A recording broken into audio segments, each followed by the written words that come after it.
Today I'm talking to Roanna Chan. She is a clinical psychology registrar and currently working at two places, at Nature and Nurture Child Psychology and Peter Walker and Associates Adult Psychology. She did her bachelor's and honors of psychology at UNSW and then went on to do her master clinical psych at Sydney Uni. Hi, Roanna. Hi, thanks for having me. Thank you so much. So let's get right into the kind of work you're doing as a clinical psychology registrar. Can you explain the kinds of things that you do? Yeah, so basically it's just being a psychologist, but it's just the stage. You have to go through a 2-year stage before you get your endorsement or clinical title. And basically I work between a child and an adult clinic. So sessions are 1 hour each, and then most of my days I see between like 5 to 7 different clients, and that'll be like my whole day. So I'm booked up basically. And I do that 3 days a week, and 2 days I spend as like admin. So Roanna, having now been in some practice, gone through the master's and been doing the work, what kind of person do you think would really do well and enjoy this kind of work? Actually, one thing I think is really important is the ability to like self-manage and have good time management, organizational skills. And I think in people's CVs and in interviews, they're always like, oh, those are great skills to have, but especially if you're doing private practice work as a psychologist, because you are fully in control of your own timetable. You have to write reports outside of normal work hours. A lot of it is actually you figuring out your entire calendar, organizing school visits, NDIS reports, GP letters. You have to set your own boundaries, and you have to figure out what times you're working. You have to motivate yourself when you don't feel like working. And so, yeah, just the ability to do that all yourself. What kind of training did you get in your master's program to help you prepare for this work? What was it like? Yeah, so the therapeutic skills were really helpful in masters. So they really pump you full of all the different types of therapies. There's all guest lecturers from all over Sydney, different people who do different forms of therapy.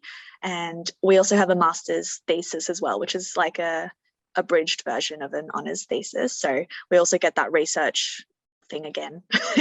There's so much research, I guess, in undergrad, but you do more of it in masters. And so therapeutically, you do get trained a lot. Plus, you have to go into placement. So did you always know that you wanted to do this kind of work? Is this what you intended when you started studying psychology? Yeah, to be honest, it was the only thing I was aware I could do when I started studying psychology. I thought everyone who did intro to psych were going to become psychologists.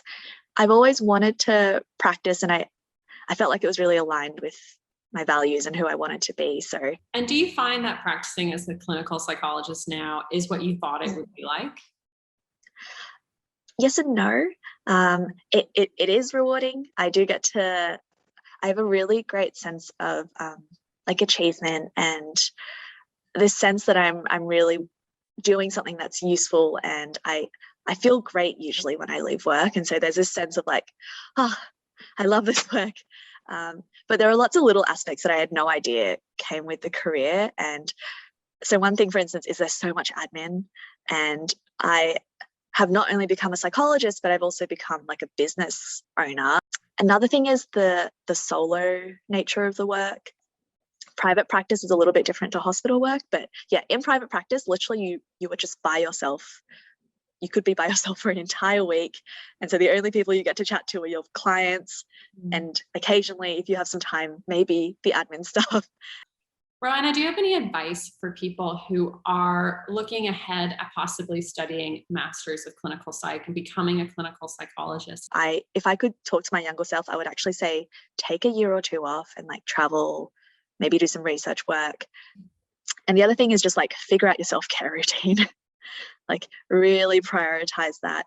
And often I feel like we're so pressured and we feel so stressed that we have to perform really well in undergrad and masters. But if you get burnt out, then you can't do anything properly. Like you can't help other people properly, but also you can't really give that much energy to assignments. And yeah, so really prioritizing self-care would be like my number one piece of advice. All right. Thank you so much, Roanna. And thank you for talking with me today. This has been really helpful. You're so welcome. Nice meeting you.